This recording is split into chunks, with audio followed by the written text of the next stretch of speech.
Hello everyone! Welcome back to our channel. Andito tayo ngayon sa BGC para sa ating susunod na guest. Bakit nga ba itong running, jogging, ang kinahuhumalingan niya sa ngayon? Ano nagagawa niya sa kanya? Tara! Samahan niyo kami!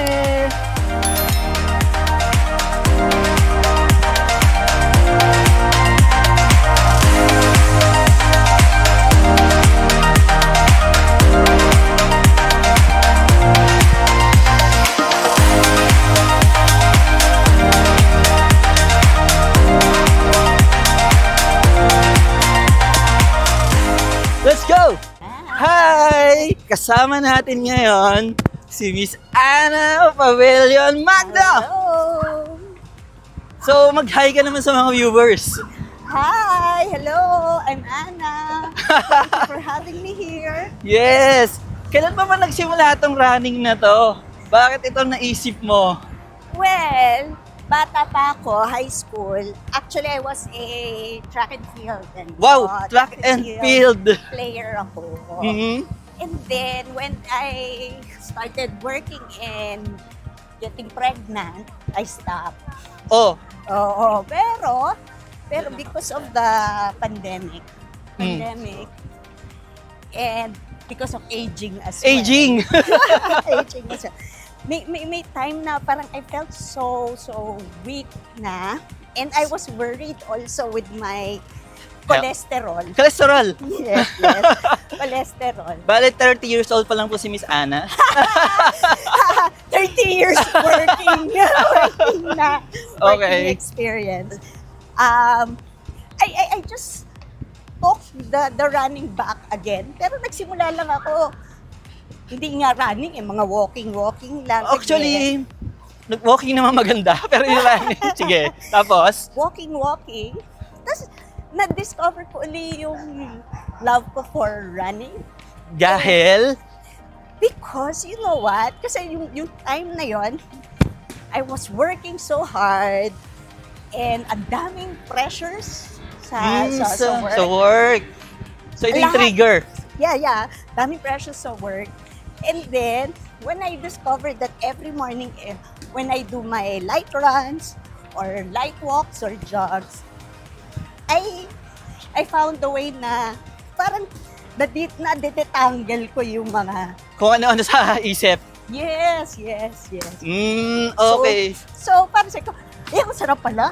Sarap pala ng running. So, I started to do it regularly. Hello everyone! Kasama natin ngayon si Miss Ana Magno Pavilion. Hello! Say hi sa mga viewers natin. Hi! Hi naman sa mga fans. Wala pa ako Wala ng kang fans. Wala. Hi! Okay. Anong work mo ngayon, Miss Ana? So, right now, I'm a partner sa Deloitte Philippines. Okay. Deloitte Philippines is like a consulting firm. So, what I do is I advise clients, help clients with everything that they need about anything about the risk of their company. So, pwedeng yung ginagawa ko dati, cyber security risk. Inline pa rin doon. Yeah, it's still in line with that one, but now with the broader perspective siguro. Hindi lang on the IT or cyber risk, but more on the operational risk din of mostly mga banking clients. Okay, then you took up what course? I took up actually an accounting and business administration. Ang layo! Ang layo, bigla akong pumunta sa technical na Correct. IT, no? Ngayon, kung kunyari sa mga viewers natin, mga estudyante, meron ding gustong kumuha ng same course na kinuha mo, ano yung ma-advise mo sa kanila? Or meron ka bang maisasuggest na ibang course na kunin? Yeah. So during my time, and hindi ko nasasabihin kung ano Anong yung year? yan. Ito yung mga panahon na ang mga parents namin, parents ko, yung feeling nila na ang mga anak nila dapat kunin yung either mag-doktor, mag-accountant. Yung mga sikat na courses. Oo, yung mga sikat na courses. In demand. In demand, accounting, ganyan. So although my passion was really already on computers, nung time na yon, computers and science, lagi nila sinasabi na hindi yan course ng mga babae. Hindi yan course ng nayayaman ka. At ilalagay ka lang sa mga planta because I like chemistry before. However, syempre sa masunuring anak, I took up accounting kasi yun yung gusto ng tatay ko. And he thinks na, dun ka daw stable ang iyong career. Magiging stable yung career. Okay. Now, after that, I took accounting, I became a CPA, and it's a business ad course anyway. So I was able to go to a firm that I was able to practice yung course ko. But eventually lumabas pa rin yung yung passion ko for technology and all those stuff. Okay. So nag-aral ako nung technology pa rin. And then I went through the path of IT security or cyber security. Pero ang nakita ko namang benefit when you know the business, you know the flow of money, and you know computers and technology. Ang laki ng advantage kasi you can talk business and you can talk technology. And not all people had that during my time. So I'm very thankful also sa parents ko na parang they forced me into to accounting. Now, for people for young siguro professionals or kaya mga estudyante ngayon. Ano yung ma-advise mo na course? What I advise na ngayon is it's really still good to know the basics of business. So know how the flow of money works. Where it comes from, what makes a business tick. But always be up to date with technology. So up to date with technology. Parang ngayon, it's a basic na, it's a foundation. You have to know it. IT is always, parang dapat sa akin yun, it's a basic course already. And there are a few universities already that are offering data analytics or AI. Nasa AI na kasi tayo ngayon. Everybody has to know the basics of what AI is or generative AI is. Kasi in 5 years time, I could say na, yan, it has to be common knowledge or else, live with it. Or else, mahuhuli ka talaga. Pag-iuwanan ka. Talaga. Ngayon, isa ka ng leader ngayon, no, ma'am? What do you think is the traits of a good leader? Lagi kong, before I thought it was just skills or talent that you need to have so that you would be able That's the number one. Kala ko na that's all you need. Skills, talent, so that you could lead your people. As I grew older, sabi mo nga, almost 30 years na ako nagtatrabaho. Ang nakita ko is really more of make sure you have empathy. Empathy to your subordinate. Yung empathy. While still making sure that you help them maximize their capability. Marami ngayon takot na to venture into new things and getting new responsibilities. But siguro be a leader that you can identify the strengths of your people and stretch them to the capacity na sa tingin mo kaya nila. Para mabalabas nila yung full potential nila. Right. Pero yun yung siguro sa leaders, laging iniisip ko yung you talk less, listen more. Yung lagi yung I learned. Kailangan makinig ka muna bago ka mag-ratatatat. Yes. Okay. Yes. What is success for you? Success for me, ang hirap naman ng tanong na yan. Paano ba natin nadidefine na nagtagumpay ka na, I have arrived? I have arrived. Hindi ko nga alam kung I have you have arrived. Sa akin is when you feel that yung yung passions mo and you're able to work on your passions. Not really financially, not really nakapagpundar ka na ng bahay, ng kotse. Measurement ba yun ng success? Yun nga, parang sa akin, success is a moving line . So I thought before... It changes over time. Yeah. So sometimes, nung nagsisimula ako, basta makabili ako ng brand new car na hindi second hand, success na sa akin.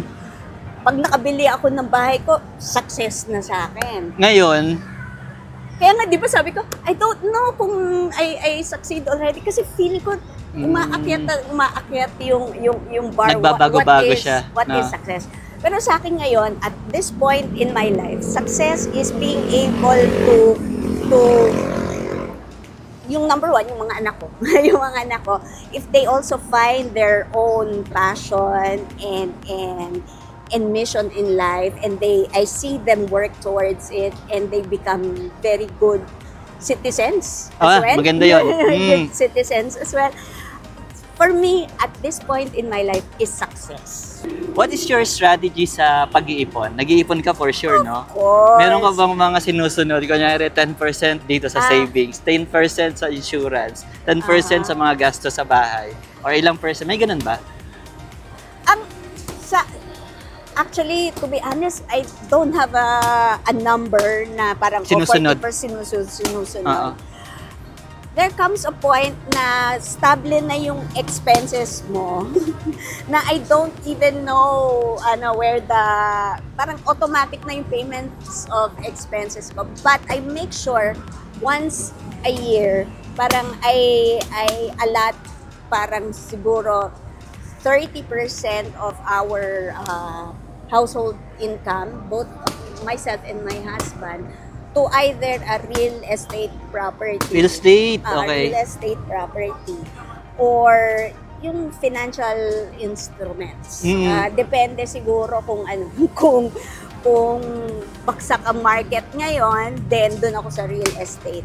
So ang goal ko noon when nagkaroon ako ng anak, kailangan may bahay at lupa sila. Tag-isa sila. Meron naman na sila ngayon. So, okay, that's good. So parang sabi ko, sige, where else can we put the money? The money. So more on financial instruments na ngayon. Pero ang dapat talaga is, yun nga, the consciousness na hindi ko nakikita na yung cash namin o money in bank is nasa normal savings account kasi lugi ka talaga. Correct. Lugi ka talaga. So you have to make sure you invest it in something, kundi sayang. Sa mga viewers natin, pwede ba sabihin sa kanila na kunyari pa nagsweldo kayo, kahit 5,000 ilagay nyo sa savings. May ganun, pwede kaya yon? Actually, yun yung maganda na strategy. Pero what forces me to save? Alam mo yung mga financial instruments ngayon like yung mga ano nga ba? EIP na investments na automatic pumupunta na yung certain amount, let's say kahit 10,000 or 5,000 lang, automatic nang pumupunta doon. So hindi mo na napapansin pero lumalaki na lang siya. EIP ang easy investment plans. So any banks, maraming may ganun na. Hindi ko alam yan, is investment plan. Easy investment okay, so explore ko nga yan. Yeah. So I'm not sure kasi kung if I'm allowed to say banks here. Yeah. Baka may privacy.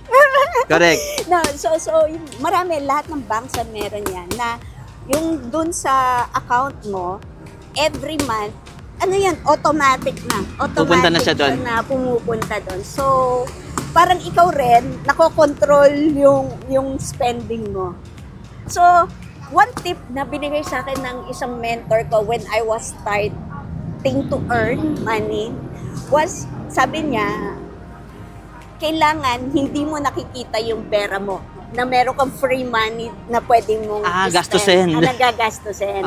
So what you need to do is take it off your mind and sight by yung automatically investing it. So for the longest time, napakakuripot ko pa rin hanggang ngayon. Ililibre niya kami pagkatapos itong shoot. Okay. Sa McDonald's na tayo pupunta. Okay. Kasi pag hindi mo nakikita yung available money mo, hindi lumalaki yung gastos mo kasi hindi mo naiisipan na pwede akong bumili nito, pwede akong bumili nito. So, hanggang ngayon, parang wala akong luxuries Okay, out of talaga. sight, out of reach talaga. Oo, Huwag mo oo, nakikita oo. yung pera mo. Oo, tapos natitrain ko rin ako at saka yung mga anak ko na to live simply. Live beyond your actual means na So maganda kasi the kids are grounded. Bata pa lang. Grounded na sila, hindi sila spoiled.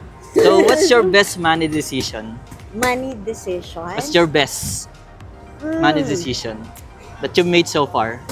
Actually, investing here in BGC. in Ayala. Hindi pa siya lugi or nag-appreciate naman yung value kasi, no? One thing when investing on real Ganito. estate, really you have to study the developers, Kasi pag you chose a good developer, mag-a-appreciate talaga. yung investment mo. So I'm an avid fan of Ayala properties. So yung mga real estate ko na properties are Ayala properties. And grabe, 5 years ko lang nahawak ang value nagmo-multiply ng 5 times na. In the span of years, kahit mga 5 years pa lang. 5 years pa lang. Talagang hindi mo mabenta kasi appreciate siya ng appreciate. So one thing when you do invest in real estate, be smart about it because you have to research on the developer, ano yung mga developments coming, may infrastructure bang pinaplano on that. And it's very key. So yung mga Ayala properties ko ang Best money decision na nagawa mo so far? So far. And, yeah. What's your worst money mistake naman? Kung meron kang best, meron bang worst? Hindi ka pa naman na-scam? So far? Hindi ka pa nagkamali sa pera? Hindi ka pa nagpautang tapos di ka nabayaran? Siguro yun. Yung mga umutang sa amin, bayaran nyo kami. Okay. Hindi kasi, well, siguro, I don't see it as a mistake. I lend money, especially to people who really need it. And sometimes it's family, sometimes it's friends. Pero I don't see it as a mistake because pag nagpautang ako sa family or sa friends, di ko na inaasahan. Nababalik. Nababalik yun eh. So parang iniisip ko na lang na tulong ko. Pag binalik nila yung pera, thank you. Thank you. Thank you. So far, scam, wala pa naman so far. Hindi ka pa nagkamali sa ganon. Hindi. Wala pa so far. Ay, swerte mo, no? Wala ka pang masyadong worst money mistake. Wala ka pang investment na nawala so far. Ang galing mo sa pera, ibig sabihin. Of course, there are like stocks that goes down. Okay. May mga ganon. Pero yung mga bonds, stocks, it will go down. Siguro the way to do it is to balance your investments. Merong mga sure investments like bonds and government bonds like that are secure. Pero meron ding mga investments that are very, very volatile. Siguro yun, okay, we did invest on crypto. Crypto a few years ago. So, siguro isang verse na ayun, now that I remember, we did invest a lot on crypto. Yun kasi yung uso that time. We did invest a lot in crypto. But because I'm risk adverse as well, yun yung job ko eh. So when I saw it falling, pinag-dispose ko na kagad sa asawa ko yung mga risky crypto. Pero one of the crypto that we dispose, biglang nag-a-appreciate. Appreciate naman siya. Siguro yung mistake ko, why let go of so much too soon when nag-appreciate pa yung value. Ngayon. Pero hindi, kasi nga mabuti na yung safe. Yun nga. Mabuti na yung safe. Safe. But we still hold some crypto. So meron pa din? Meron pa rin. Kaya parang yung mistake lang namin na we let go of some cryptocurrencies that are wow, stable pa rin biglang umakyat uli. Sayang. Pero, we made, some profits on that. Kaya lang parang, bakit mo dispose 70%? We dispose 70% agad. Kasi natakot kaming bumaba. Okay, sige. To wrap up this money lesson na to, what's the most important money lesson that you can share? Ay, To sum up. actually, yun sa akin, yung money lesson ko is yun nga, living beyond your means. Live beyond your means. Magkuripot. No, it's not really pagkukuripot, because there's a point in time that, right now, I'm happy with where I live, where I eat, where I send my kids, what I buy for clothes, ganyan. Yun nga parang be smart about your money, at yun nga, dapat pag hindi mo nakikita yung pera, hindi mo gagastusin, at saka hindi i-increase. Itago niyo yung mga pera niyo, wag niyo masyadong nakikita. O itago nyo, i-invest nyo, so that you're not tempted to, yung lifestyle mo, pa-increase ng pa-increase, pa-complex ng pa-complex.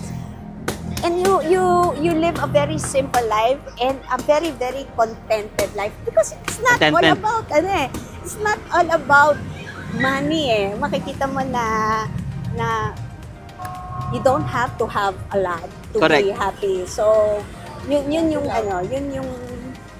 I hope my kids also Learn to from live, that. live like that. What makes you happy? Ano yung ginagawa mo para sumaya ka? Ito, tumakbo. Tumatakbo. Tumatakbo.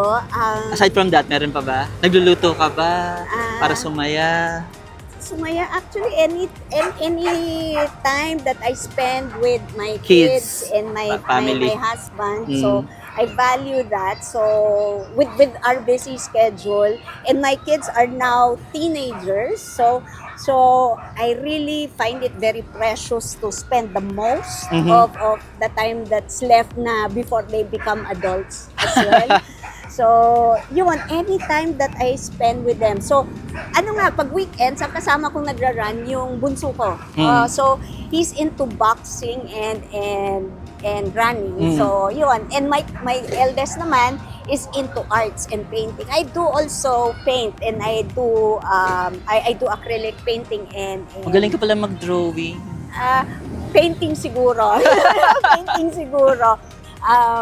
So those hobbies that I enjoy doing with my kids brings me closer to them and brings me, parang I know them more as a person. So those things make me happy. With my husband naman, I make sure that he keeps healthy as well by playing. Dapat kasama mo siya dito nagra-run. Asan ba siya? Tulog. tulog. Okay. Tulog. Hindi siya sumasama mag-run? He joins me when I play golf. Pangmayaman pala. Hindi naman. Okay. Kasi he has like startup companies. Okay. So medyo panggabihan ng ang trabaho. So he's still sleeping right now. Kaya hindi namin kasama. Okay. What are you passionate about na pwede mong gawin kahit hindi ka bayaran? Yun nga, tumakbo. Hindi.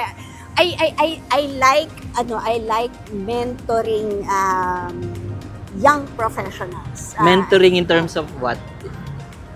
Yung if they Behavioral ba yan? Or technical? It could be technical, it could be life coaching. Maybe because yun nga, parang I want to share my mistakes and my learnings as well as I venture into corporate world and family life and adulthood, mga ganyan. So I like to share those things. Dapat mapasama ako dyan. What's the biggest blessing na binigay sa'yo ni Lord? Blessing? Biggest blessing? Alam mo, Actually, yung husband ko, feeling ko. Yung Oo. husband ko Naku, pag napanood to ni Habi, mapaproud siya. Siguro maganda ang aking Christmas gift. Ipapanood mo to sa kanya. Habi, watch this. Okay.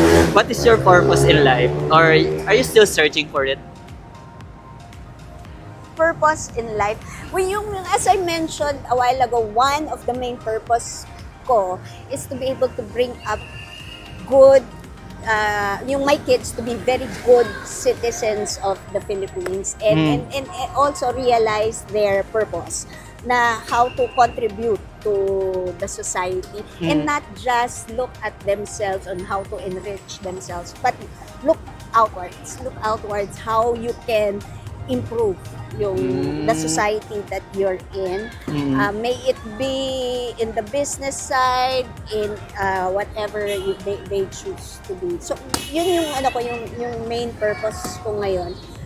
Now, in the business side naman, my purpose really has been financial inclusion and financial literacy for the Filipino people. So that's the reason why I'm in my jobs. So I was in the telco. I was also in the banking industry. Now I'm in consulting. So I would like to help businesses that could encourage the Filipinos to be self-sufficient. Correct. And yung financial inclusion and financial literacy for the Filipino people so that they can support themselves. Correct. Yeah, yung they can support Independent na sila. and live decent, happy lives. You don't have to have a lot of money to be happy. But you have to be financially literate so that you can take care of yourselves and eventually help others as well. May pinakamahirap ka ng pinagdaanan? Meron na ba or wala pa? So far? Pirang naiiyak ka na, ayaw mo nang bumangon. Parang, papasok ba ako ngayon? Tapos, parang ilang linggo mo tong dinamdam. May ganun ka na ba ang pinakamahirap na pinagdaanan sa buhay? Meron na, wala pa? Maybe, maybe on some work-related items na parang... Personally, wala naman? Personally, siguro, hindi pa. Wala pa.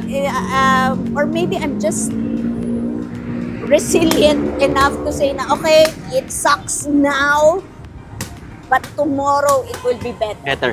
Tomorrow is another day. So, yun lang, baka nakalimutan ko na rin. But yun nga, lagi naman yun eh. Pero sa business, kung nabanggit mo na may pinakamahirap kang pinagdaanan doon, how do you bounce back? Parang, how do you recover from that? Paano ka ulit bumabangon? Well, always, you don't have to experience it alone. Yun yung, may mga tumutulong? Oo, you always have your family, you always have your friends. May support system. The real ones. And then probably, lagi lang siguro, sometimes, feeling mo na ang problema mo, ikaw lang. Ikaw lang. You don't have to solve it alone. Lagi yun yung ko na... And seek help kung kailangan. Seek help.